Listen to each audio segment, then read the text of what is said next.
Ay natano, pag Pinoy, mag-ingon ana straight to the point, ingnon dayon og manyak, alangan. Kung mang-invite mo og date, ingnon man dayon, pwede ta mag-dinner, pwede ka man mag-date, di mo tubag po kog sure, asa, ang tubag kay, ikaw bahala. Dili ra gud mag-chill-chill lang ta, mag-Netflix and chill. Huy! Kuya Juan, dili na minanyak. Ka first date, mag-Netflix and chill. Or di ba kaya, ang importante, simple, basta magkauban tang duha. Hoy! Minatay! Tiyak kalood.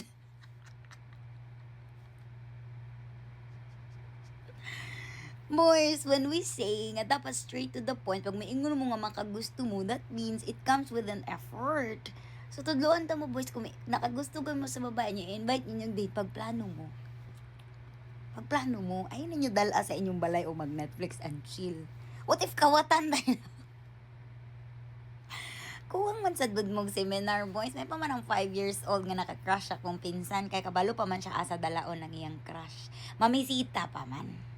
Although dili man gid uso ang pamisita sa foreigner, pero ang foreigner magplano. Ang foreigner, guys, can we meet for dinner or when are you free? San pag weekend ka free? Pag abot sa weekend ana, I'll pick a place for you unsa imong gusto kaunon, ingon nimo Japanese. Okay. Or unsa imong gusto Filipino, Thai. Okay. Pwede mo mangutana, boys, nga kani amohang gusto. Like I prefer ako, especially I like Japanese food. So mangita mo Japanese restaurant. Di ko maingon na ako to ha, but like boys, tip lang man na, pro tip. Unsaon pod kay ang pangutana og naibog kay ko sa imo ka nang gusto ta ka ihag. Ha! But again, lingaw-lingaw lang man niya mga boys niya ako based on experience man ni dili good siguro tanan. Dili good tanan. Oy kay wa man sad ako na uyab tanan. Giatay sa dili man gid puno ko halinon sa Pinoy, makaingon man jud ko nga ko ang beauty kay pang foreigner man jud punon, like mag stand out gid ko ang beauty. Kung naa ako sa lain nasod because of my skin color and because kuan magukumal kanang malditahon ug namong ba kanang nay pagkapalaban niya di man ganahan ng mga Pinoy anak, gusto man nila soft spoken, gusto nila mga pabebe kay sila mas pabebe ana. Kabantay mo sa mga lalaki karon kay pila ka bulan nawala tapos mo balik mo ingon na uy, buhay pala mo chat. As if wala nang mo reply sa story mo. Man ang mga trip ninyo, boys. Mo reply sa story niya. Pila ka bulan na mo nag-story ha. Hanging to inyong talking stage. Mo reply. I don't know unsay reply. Basta mo reply niya. Siyempre, barahon ni mo. Uy, kanang, buhay pa ka. Especially ako, ingon mo ginako. Uy, buhay pa ka or you're alive. May ingon dayon na. Wala na magukunin mo gichat.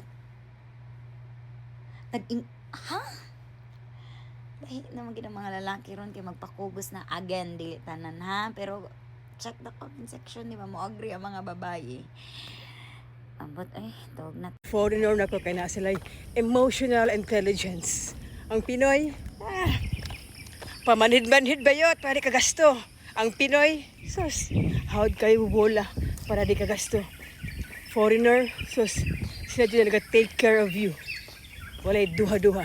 So mga girls, kung na mga uyab sa inyo ng mga foreigner, sugta. Labo na kung dato na or buutan, sugta. Ayan na mo ito mga Pinoy. Di na mga user. User na, kuripot pa, babaero pa, na mura na muna nagdagkikog.